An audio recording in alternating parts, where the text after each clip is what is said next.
Hello दोस्तों, कैसे हैं आप सब। अग्रवाल एकेडमी क्लासेज में आपका स्वागत है। मैं हूं इनके सर। काफी दोस्तों के रिक्वेस्ट पे, कमेंट पे मैं लाया हूं पॉलिटिकल साइंस का सीरीज। काफी इंपॉर्टेंट चैप्टर है भारतीय संविधान। आज आप लोगों को भारतीय संविधान पढ़ाऊंगा और आपको काफी अच्छा लगेगा। आप किसी भी कंपटीशन का तैयारी करते हो या फिर स्टेट बोर्ड की तैयारी करते हो, सभी के लिए काफी इंपॉर्टेंट है। तो चलिए दोस्तों, शुरू करते हैं संविधान, भारतीय संविधान। सबसे पहले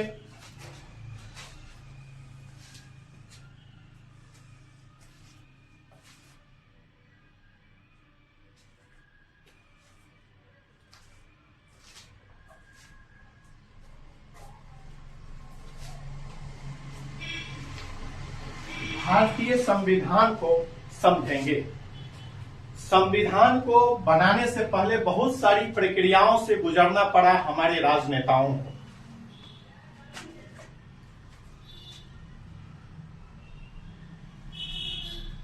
बात करते हैं संविधान सभा की।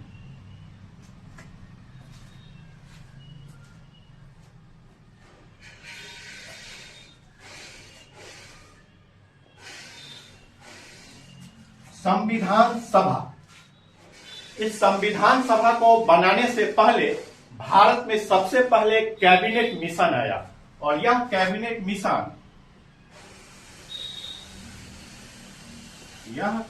मिशन जुलाई 1946 में भारत में आया। जुलाई 1947 में भारत में आया और यह संविधान सभा हमारे संविधान को तैयार किया। अर्थात यह कैबिनेट मिशन जुलाई 1946 में आया और इसी कैबिनेट मिशन ने संविधान सभा का निर्माण किया, इसका गठन किया और यह संविधान सभा हमारे संविधान, भारतीय संविधान का रूपरेखा तैयार किया। अब हम बात करते हैं कि संविधान क्यों जरूरी था। तो जब हमारा देश गुलाम था, इस गुलामी की जंजीर से जब हम आजाद हुए तो हमारी व्यवस्थाओं को, हमारी प्रशासनिक सेवाओं को चलाने के लिए एक मजबूत संविधान की आवश्यकता थी और इसी मजबूत संविधान को बनाने के लिए संविधान सभा का गठन करना पड़ा। बात करें तो इस संविधान सभा में कुछ सदस्य होते हैं और उस समय इस संविधान सभा में कुल सदस्यों की संख्या, कुल सदस्य जो थे उस समय 389 सदस्य थे और इस 389 सदस्य में ब्रिटिश प्रांत से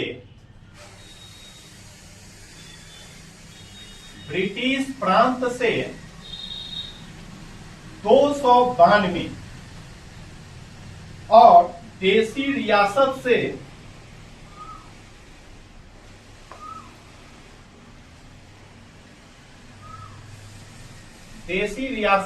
93 और चीफ कमिश्नरी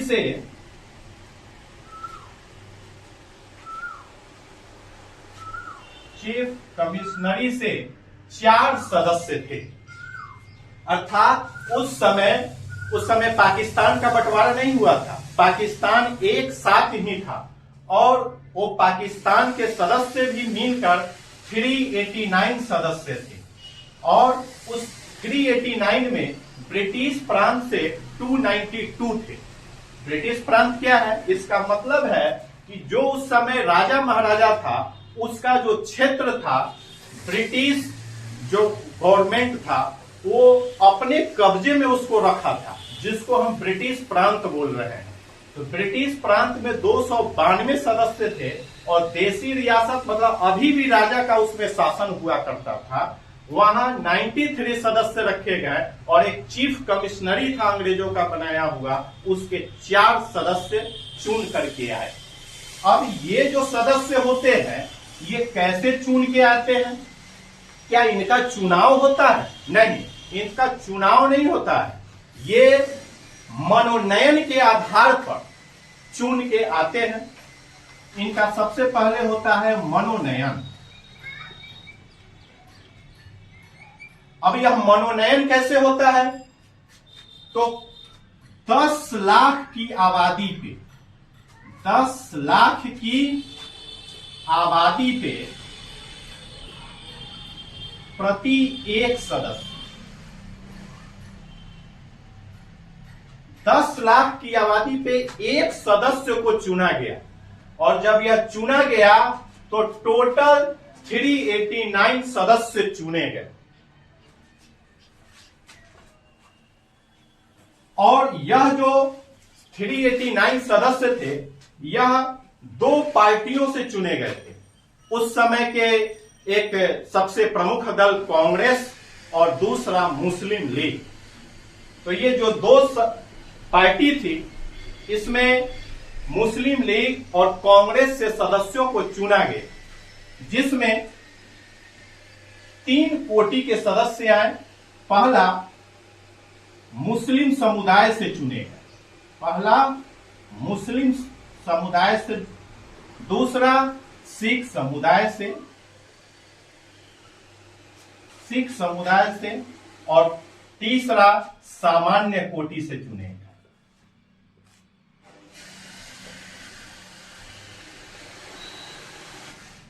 ये 3 कोटि से चुने गए, एक मुस्लिम, दूसरा सिख और तीसरा सामान्य कोटि से इन सदस्यों को चुन करके 389 सदस्य बुलाया गया। और इनका जो मनोनयन हुआ 10 लाख की आबादी पर एक सदस्य का मनोनयन हुआ और यह कुल सदस्य मिलकर हमारे संविधान सभा का निर्माण किया। अब इस संविधान सभा पर जिम्मेवारी सौंपी गई कि हमारा जो संविधान है यह कैसे बनेगा। इसकी जिम्मेवारी तय की गई कि यह संविधान कैसे बने ताकि एक मजबूत संविधान बने और लोगों के आशा और आकांक्षाओं पर हमारा यह संविधान खरा उतरे। और इन आशा और आकांक्षाओं की पूर्ति के लिए हमारे उस समय के राजनेताओं ने संविधान का निर्माण शुरू किया। अब हम बात करते हैं कि जब यह संविधान सभा बना तो इनकी बैठकें हुई। आप लोग इसको पेन डाउन करते चलेंगे, वीडियो को आप धीरे धीरे स्क्रॉल करके भी आप लिख सकते हैं। इसको पेन डाउन बड़ा इंपॉर्टेंट है। हम बात करते हैं संविधान सभा की 3 बैठकें रखी गई। संविधान सभा की वह 3 बैठक रखी गई। पहली जो बैठक रखी गई वह 9 दिसंबर, संविधान बनाने के लिए 3 बैठक रखी गई, जिसमें पहला बैठक 9 दिसंबर 1946 को रखा गया। यह बैठक 9 दिसंबर 1946 को रखा गया। इसमें एक अस्थायी सदस्य की नियुक्ति की गई, क्योंकि अस्थायी सदस्य उसी समय नियुक्त कर लिए जाते, लेकिन मुस्लिम लीग ने इस बैठक का विरोध किया। और जब विरोध किया तो यहां एक अस्थायी सदस्य चुने गए। तो 389 जो सदस्य उस समय थे, इन 389 सदस्यों में से सबसे जो बुजुर्ग सदस्य थे डॉक्टर सच्चिदानंद सिन्हा, और इस सच्चिदानंद सिन्हा जी को अस्थायी अध्यक्ष चुना गया। डॉक्टर सच्चिदानंद सिन्हा जी को अस्थायी अध्यक्ष चुना गया। यह अस्थायी अध्यक्ष डॉक्टर सच्चिदानंद जी थे।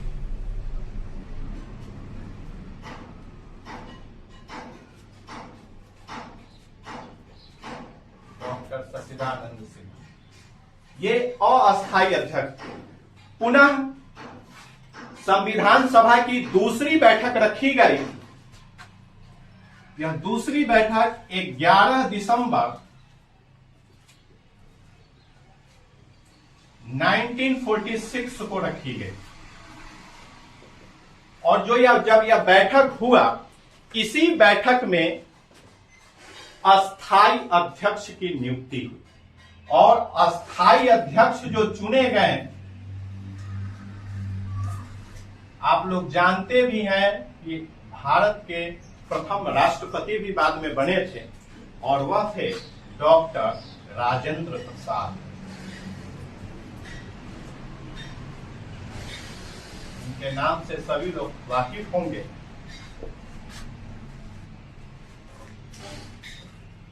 इसके बाद तीसरी जो है बैठक रखी गई संविधान सभा की, वह बैठक रखा गया 13 दिसंबर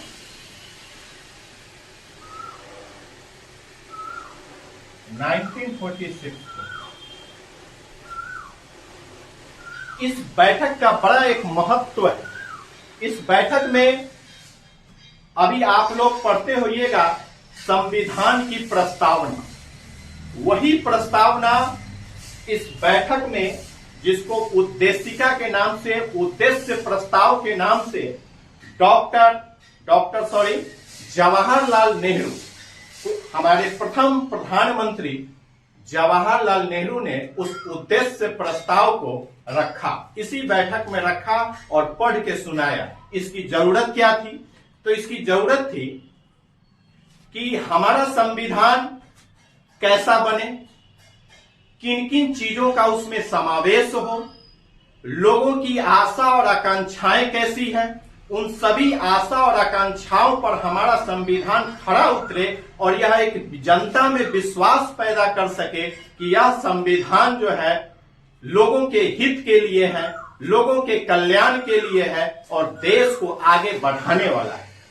इसी 13 दिसंबर 1946 को उद्देश्य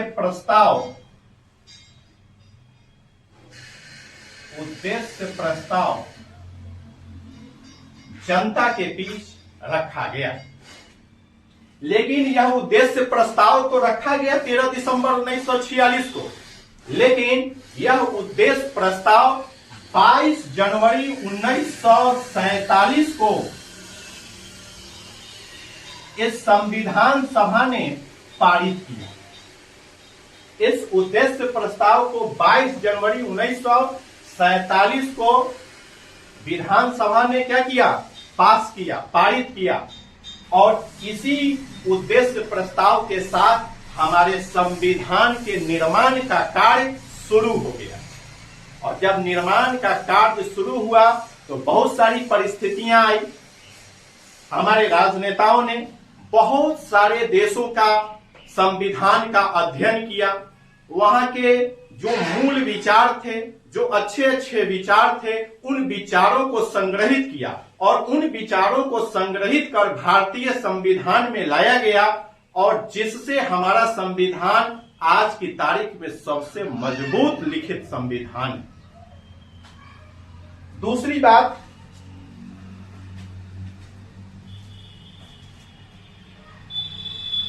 करें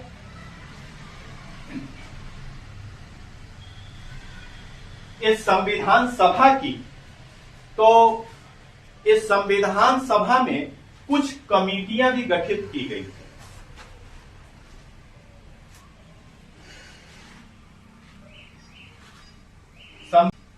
संविधान सभा में कुल 13 कमेटियां गठित की गई थी। कितनी कमेटियां? 13 कमेटियां, और सभी कमेटियां आपस में बहुत महत्वपूर्ण कमेटियां थी। जैसे प्रारूप समिति, जिसके अध्यक्ष डॉक्टर भीमराव अंबेडकर साहब थे, ऐसी ही कमेटियां 13 कमेटियां और समितियां बनी थी इस संविधान सभा में, जो संविधान के निर्माण के लिए उत्तरदायी थे।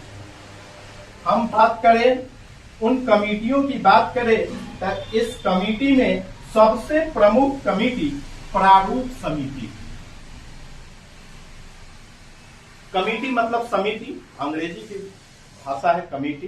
उसको आप समिति भी बोलेंगे, प्रारूप समिति।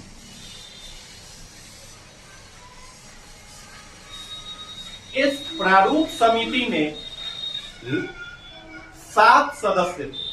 ऐसे विधानसभा की ये भारतीय संविधान जो बना था संविधान सभा, उसमें 13 कमेटियां थी, लेकिन उन 13 कमेटी में जो एक प्रारूप समिति थी, इसमें 7 सदस्य थे।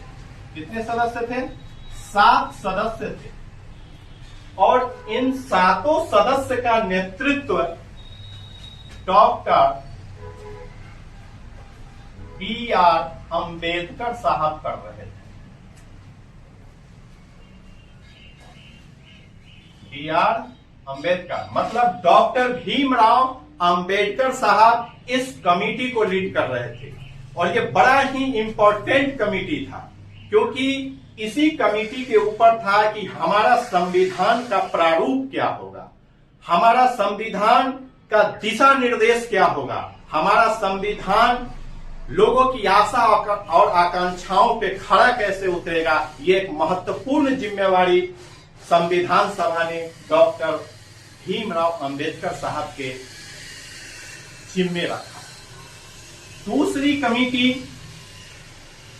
जो थी वह संचालन समिति थी।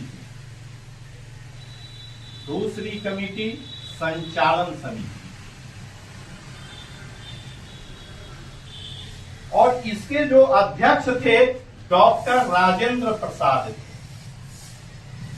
इनकी जो जिम्मेवारी थी कि जो संविधान के निर्माण का कार्य हो रहा है यह अच्छे से चले, यह समय से चले और इसकी गति सही समय पर पूर्ण हो जाए, इसकी जिम्मेवारी संचालन समिति की होती है। और उसके अध्यक्ष डॉक्टर राजेंद्र प्रसाद थे। बात करें तीसरी समिति की तो प्रांतीय संविधान समिति। प्रांतीय संविधान समिति, इसके जो अध्यक्ष थे इस प्रांतीय संविधान समिति के, इसके थे सरदार वल्लभ भाई पटेल। सरदार, आप लोग इनका नाम जानते ही होंगे, लौह पुरुष के नाम से लोग जानते हैं, या फिर सरदार पटेल इनको कहते हैं। पूरा नाम इनका सरदार वल्लभ भाई पटेल था और ये गुजरात से बिलोंग करते थे। और एक चीज और आपको हम बता दूं, जो संविधान सभा में जो सदस्य चुन के आए थे ये भी उन्हीं संविधान सभा के सदस्य थे। और हमारे डॉक्टर भीमराव अंबेडकर साहब जो चुन के आए थे वह बंगाल प्रांत से चुन के आए थे। यही बंगाल जो क्रांतिकारियों की भूमि थी, और इसी बंगाल से डॉक्टर राजेंद्र प्रसाद का मनोनयन हुआ था। उस समय चुनाव तो हुआ नहीं था, संविधान सभा मनोनयन के आधार पर राज्य से जो है 10 लाख की आबादी पर, पहले मैंने बताया है कि 10 लाख की आबादी पर एक सदस्य को चुनकर भेजा जाता था। उसी के आधार पर बंगाल से भीमराव अंबेडकर साहब चुन के आए थे। वह कमेटी थी संघीय संविधान समिति। संघीय संविधान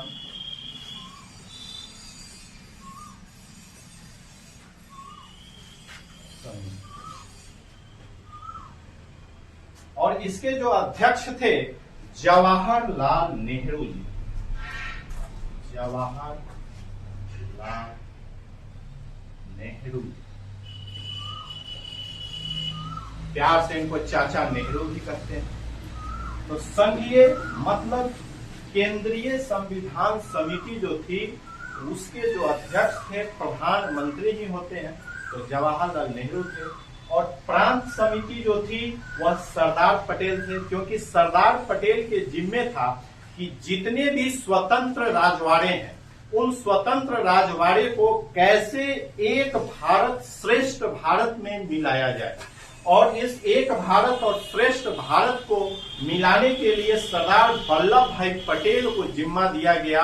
और सरदार वल्लभ भाई पटेल ने मिलकर, चाहे वो कश्मीर का हो, चाहे वो हैदराबाद हो, इन सबको एक साथ और भी प्रदेशों को एक साथ मिलाने का काम किया और अपना एक स्वतंत्र भारत, मजबूत भारत का निर्माण सरदार वल्लभ भाई पटेल ने किया। पांचवा जो कमिटी थी वह राष्ट्र ध्वज समिति थी। राष्ट्र ध्वज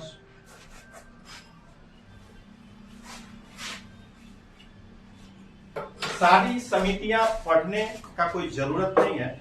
जो इंपॉर्टेंट समिति है मैं उसी को केवल डील कर रहा हूं। और एक बात और, मैं इस चैप्टर में जितना कुछ पढ़ा रहा हूं टू द पॉइंट, इससे बाहर एक भी क्वेश्चन नहीं आ सकता है। चाहे आप किसी भी जनरल कंपटीशन की तैयारी कर रहे हो, या फिर बीपीएससी लेवल की तैयारी कर रहे हो, या फिर अभी बहुत सारे छोटे छोटे एग्जाम भी आए हैं, सिपाही भर्ती हो गया, लोको पायलट हो गया, बहुत सारे आ गए, या फिर आप स्टेट बोर्ड की तैयारी कर रहे हैं, एक भी क्वेश्चन इससे बाहर नहीं जाएगा, ये मेरा गारंटी है।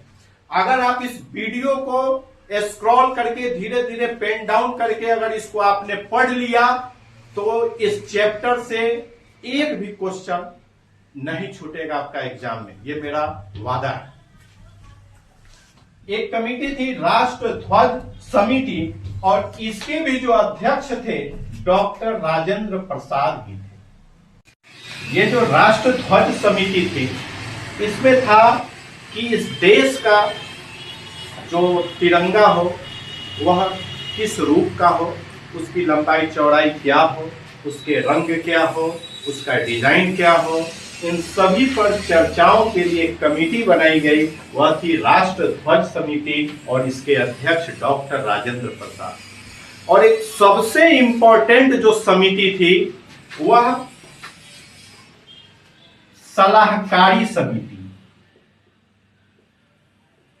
सलाहकारी समिति,